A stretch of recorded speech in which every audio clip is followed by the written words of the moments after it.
guys! Welcome back sa aking YouTube channel. Ngayong araw guys ay November 27, Monday. May klase yung mga bata kaya luluto ako ng itlog para kay Alisa kasi ito yung almusal na request niya sa akin. Si Sofia naman hindi school siya kumakain ng breakfast. After nito, ihahatid ko si Sofia sa school kasi sobrang pangit ng weather sa labas. Ito yung hitsura sa labas, may snowy, tapos sobrang kapal ng snow. Kaya medyo natatakot ako na hayaan si Sofia maglakad mag-isa lang. Kaya ihahatid ko siya. Kahatid ko sa kanya, si Alisa na naman aayusan ko. Tapos ihahatid sa kindergarten. Ito yung request niya kagabi. Kanin tsaka itlog. Kagigising lang ni Alisa. Si Sofia kumakain siya ng yogurt.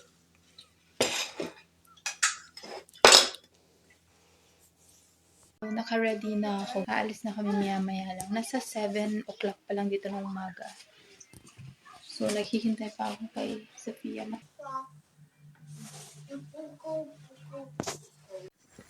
Grabe, ang kapal na ng snow, guys.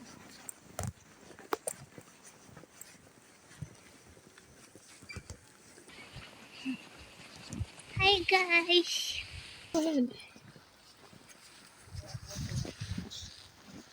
Sila? So,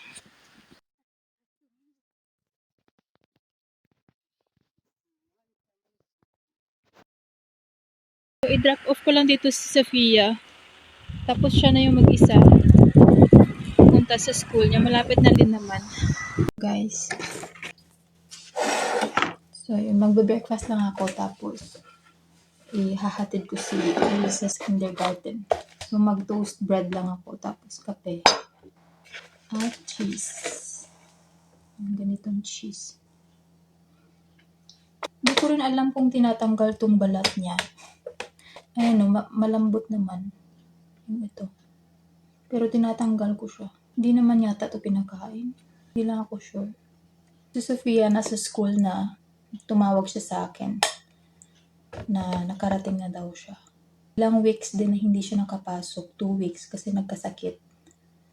So, nung Friday lang siya kumuha ng reference sa doktor.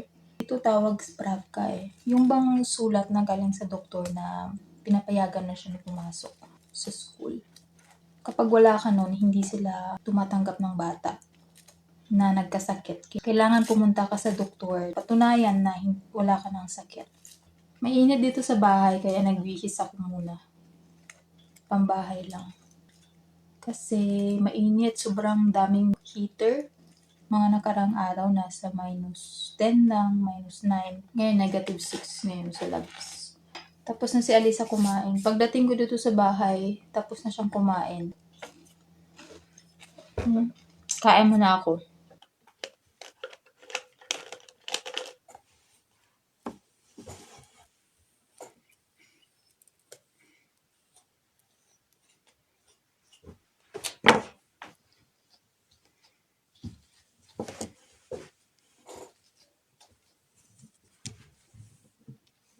Песочек, песочек, кораблик, кораблик.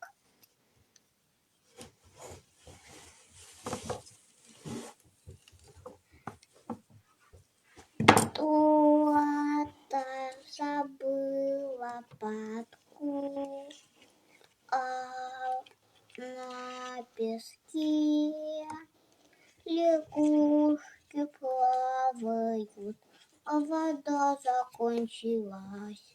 Что делать мне? Ля-ля-ля, ля-ля-ля.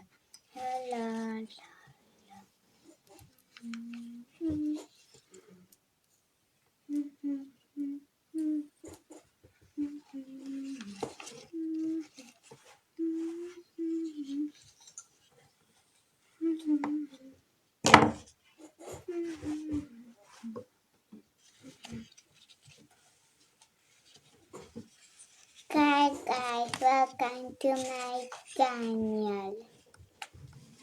Я заберу тебя после обеда? Я сегодня пойду на WhatsApp. из.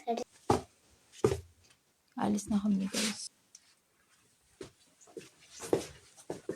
Kailangan namin hindi malate kasi meron siyang lesson.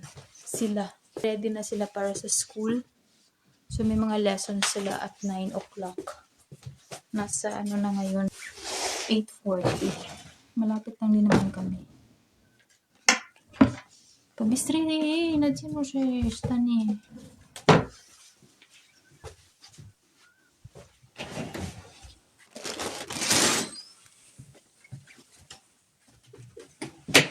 Nung Friday, dinala ko yung mga damit niya dito sa bahay. Kasi, nilabhan ko. So, ngayon magdadala ako ng bago. Lalagay ko siya dito. Ito yung pang PE uniform niya. Tapos, dress. 2 socks. Yun lang din naman.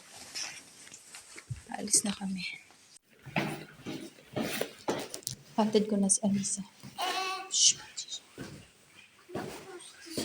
Показать, показать. Bakit siya tatay?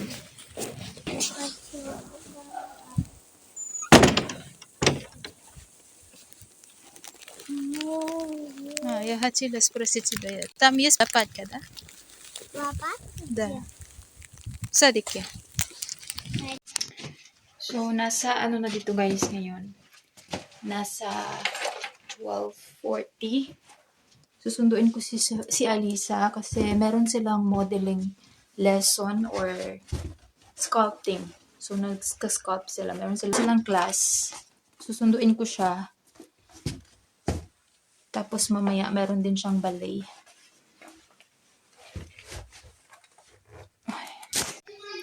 Nandito ako ngayon sa kinder guys. Kumakain pa sila ng lunch. Maaga ako dumating. Ito yung nila guys. Cabinets. May mga pangalan.